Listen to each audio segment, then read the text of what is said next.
안녕하세요. 김태훈 목사입니다. 빵집 목사의 뚜벅뚜벅 메시지. 오늘은 창세기 묵상 60번째. 실패의 자리에서 회복되는 방법은 창세기 35장 1절에서 22절의 말씀 가지고 오늘 뚜벅뚜벅 메시지 시작하겠습니다. 오늘 본문에 등장하는 야곱은 베델에서 오래전에 하나님을 만났습니다.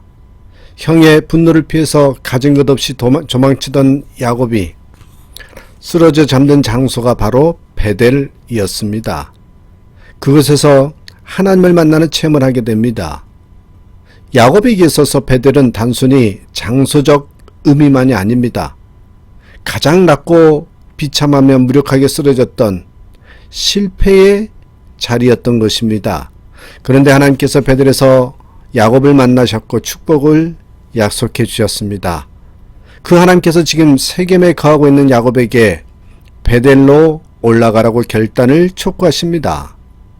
세겜과 베델의 거리는 48km밖에 되지 않아 하루면 충분히 갈 수 있는 거리로 놓여 있는데도 야곱은 베델로 올라가지 않고 세겜에 머물러 있었습니다. 왜 그가 세겜에 머물러 있었습니까? 거리 문제가 아니라 마음의 문제였습니다. 하나님과의 관계는 환경의 문제가 아닙니다. 마음의 문제요, 태도의 문제입니다. 마음이 하나님께 가 있으면 아무리 어렵고 힘든 환경이라도 하나님을 붙잡을 수 있기 때문입니다. 베델이 하나님의 집을 의미한다면 세겜은 한 부분, 일부분이라는 뜻입니다. 야곱에게 하나님을 섬기는 신앙은 일부분이 되고 말았다는 뜻이겠죠. 부분적인 순종, 절반의 순종이 된 것입니다. 그리하여 하나님의 삶의 일부분으로 밀려난 것이죠. 하나님이 전부가 아닌 일부분이 되면 문제가 생깁니다. 결국 야곱은 어떻게 되었습니까? 세겜성 추장의 아들에게 딸 디나가 욕을 당하게 되었고 야곱의 아들들이 세겜성 사람들을 죽이고 말았습니다. 세겜성 사람들의 복수가 분명한 상황에서 하나님은 야곱에게 베델로 올라가라고 명령하십니다. 자, 이 베델로 올라가라는 것은 무엇을 의미하는 것일까요? 저는 이 의미를 통해서 오늘 실패의 자리에서 회복되는 방법은 무엇인지 함께 나누고자 합니다. 자, 볼까요? 첫째입니다. 실패의 자리에서 회복되는 방법. 베델로 올라가는 의미에서 찾아보는 것인데요. 첫째로 처음 은혜를 기억하라, 이 말씀입니다. 처음 은혜를 기억하라. 본문 1절입니다. 하나님이 야곱에게 이르시되 일어나 베델로 올라가서 거기 거하며 내가 내 형 에서의 낯을 피하여 도망하던 때에 내게 나타났던 하나님께 거기서 단을 쌓으라 하신지라. 베델은 야곱이 하나님께 은혜를 받은 곳입니다. 그런데 야곱이 그 베델의 감격을 잃어버린 것입니다. 베델의 은혜를 잃어버렸습니다. 하란에서 돌아와 세겜에 몰면서 하나님의 사랑을 모두 잊었습니다. 이제 베델로 올라가라는 하나님의 명령은 하나님을 만나 감격이 넘쳤던 그 은혜를 다시 기억하라 라는 의미입니다. 처음 믿고 은혜 받아 기뻐하던 때를 기억하십니까? 말씀만 들어도 가슴이 뛰며 찬송을 부르면 눈물이 쏟아졌던 그 감격을 기억하십니까? 그 처음 자리를 기억하셔야 합니다. 세계적 부흥사 빌리 그레엄 목사님은 청소년 시절에 집회를 참석한 적이 있었습니다. 설교를 마친 강사가 오늘 예수를 믿기로 결심한 사람은 앞으로 나오십시오 라고 회중에게 청하지요. 그 순간 빌리 그레엄은 일어나서 앞으로 나갔습니다. 그때 이를 빌리 그레엄은 이렇게 고백합니다. 내가 그리스도께로 나왔을 때 그 감동은 아직도 잊지 못합니다. 눈물도 부끄럽지 않았습니다. 결단하고 앞으로 나갔을 때 겁을 먹었던 것 외에는 아무런 느낌도 없었습니다. 맨 앞자리에 서 있던 그때 나는 세상에서 가장 바보스럽고 우매한 사람처럼 느껴졌습니다. 그러나 그 순간 나의 내면에서 무엇인가 일어나고 있는 것을 느꼈습니다. 그것이 무엇인지 설명할 수 없습니다. 만약 어떤 사람이 그것이 무엇이냐고 질문했다면 나는 글쎄 올시다. 나는 다만 앞으로 가서 저 설교자가 어떤 사람인지 보고 싶었을 따름입니다. 라고 얼버무렸거나 애매모호한 대답을 했을 것입니다. 그러나 분명한 것은 나의 내면에서 무엇인가 일어나고 있는 것을 깨달았습니다. 그것이 삶의 방향을 전환시켰으며 삶의 차원을 변화시켰고 세상의 무엇과도 바꿀 수 없는 평안을 가져다 주었습니다. 빌리 그레이엄 목사는 그때의 감격을 늘 생생하게 기억했습니다. 그리고 많은 사람들에게 동일한 감격을 체험케 하려고 힘을 쏟았습니다. 그것이 빌리 그레이엄 목사로 세계적 부흥사를 만든 비결이었던 것입니다. 처음 은혜를 잊지 않고 살았기에 쓰임 받았다고 설명합니다. 저도 저에게 지금 하고 싶은 게 뭐냐 라고 물어보면 제가 처음으로 목회를 시작했던 춘천 그 안보리 교회라는 작은 농촌교회를 한번 가보고 싶은 마음이 듭니다. 그 첫사랑을 한번 기억해보고 다시 한번 첫 마음을 회복시키고자 하는 그런 마음이겠지요. 여러분 어떠십니까? 여러분 참 은혜 받던 자리를 그 은혜의 기억을 여러분 가슴속에서 느끼고 계시는지요? 한번 첫 은혜를 기억해보는 저와 여러분 되셨으면 좋겠어요. 두 번째입니다. 실패 자리에서 회복되는 방법은 삶의 자리를 바꾸라. 베델로 올라가라는 의미가 또한 삶의 자리를 바꾸라는 그런 의미이기도 합니다. 2절 한번 보시겠어요? 야곱이 이에 자기 집사람과 자기와 함께한 모든 자에게 이르되 너희 중에 이방 신상을 버리고 자신을 정결케 하고 의복을 바꾸라. 야곱은 베델을 떠나 외삼촌 라반의 집에 머물면서 갖가지 우상 숭배와 세속적 향락에 젖어 살았습니다. 그러나 베델의 약속을 잊어버린 야곱은 세겜 땅에서 몹시 부끄러운 일을 당하게 됐지요. 세겜은 살기는 좋은 곳이었을지 모르나 하나님이 기뻐하신 곳은 아니었습니다.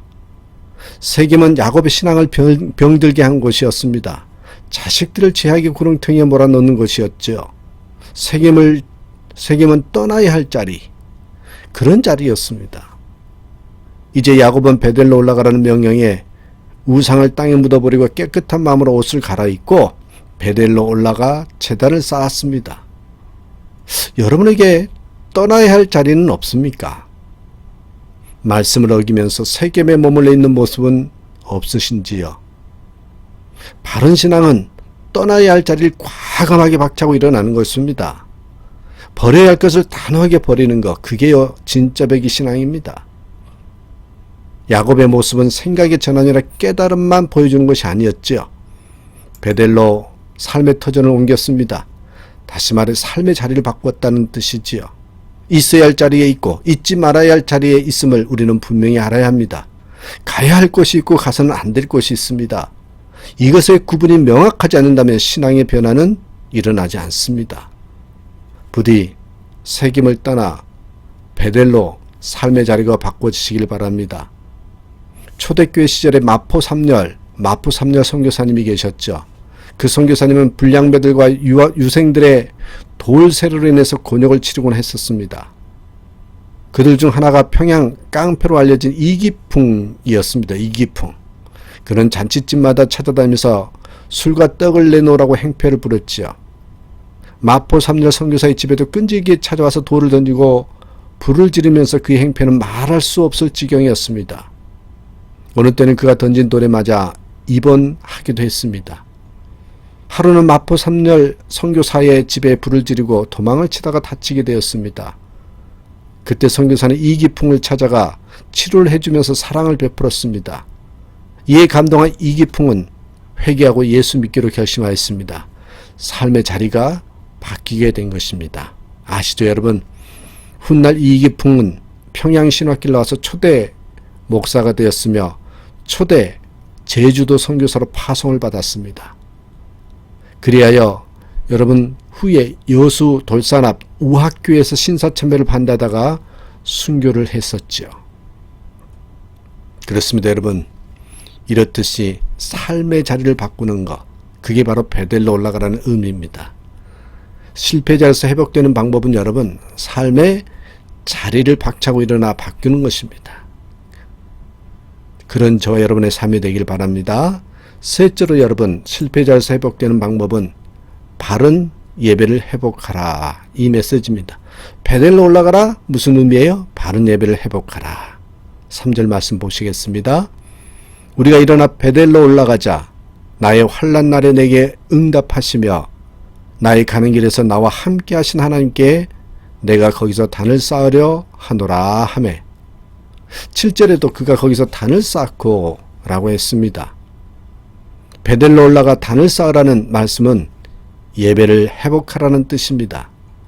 상황이 다급해진 야곱에게 베델로 올라가라고 명령하신 하나님은 우리에게도 예배의 회복에 힘쓰라고 명령하십니다. 윌리스 라이머는 세계 2차 대전 당시에 포탄이 떨어지는 가운데 만일 내가 살아 돌아간다면 고향에 교회를 건축하겠습니다 라고 하나님께 약속을 합니다. 전쟁에서 살아남아서 고향에 돌아간 그는 공부를 계속해서 초등학교 교사가 되었어요. 결혼 후에 아내 제니는 남편의 이야기를 듣고 성전 건축에 동의했습니다. 그들은 넉넉하지 못한 삶에 최선을 다해서 저축했지만 성전을 지을 만큼의 액수를 저축하지 못했습니다. 그들이 살았던 세일커크 마을의 인구는 점점 줄어들고요. 흉년으로 인해서 은행과 식품점이 문을 닫는 상황이 닥쳤습니다. 그러나 그들의 결심은 사라지지 않았으며 결국 35년 만에 교회를 건축하게 되었습니다. 라이먼은 교회 이름을 웨이사이드 교회라고 지었습니다. 마을 사람들은 하나님께 대한 약속을 지켰다고 약속의 땅이라고 불렀습니다. 그런데 놀라운 사실은 예배당을 짓는 35년 동안 그 예배당에 들어가 기도하면 병이 나았다는 것입니다. 예배당에서 기도하면 어려운 문제를 감당할 힘을 얻었습니다. 예배당에서 예배를 드리며 마음이 평안해졌습니다. 소문이 퍼지자 사람들이 몰려서 예배당에서 기도를 드리며 문제 해결을 경험하게 되었지요.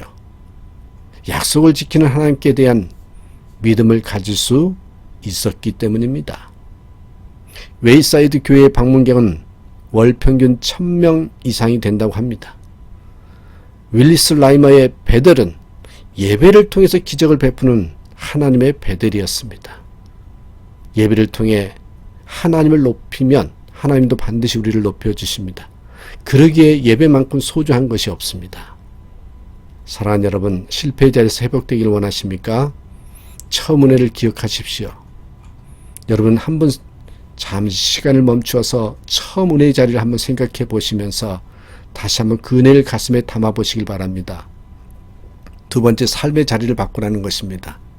하나님께서 있으라고 하는 곳에 있었고 또 잊지 말아야 할 자리는 빨리 떠날 줄 아는 그런 우리의 삶의 자세 또한 우리의 발걸음이 되어야 한다는 것입니다.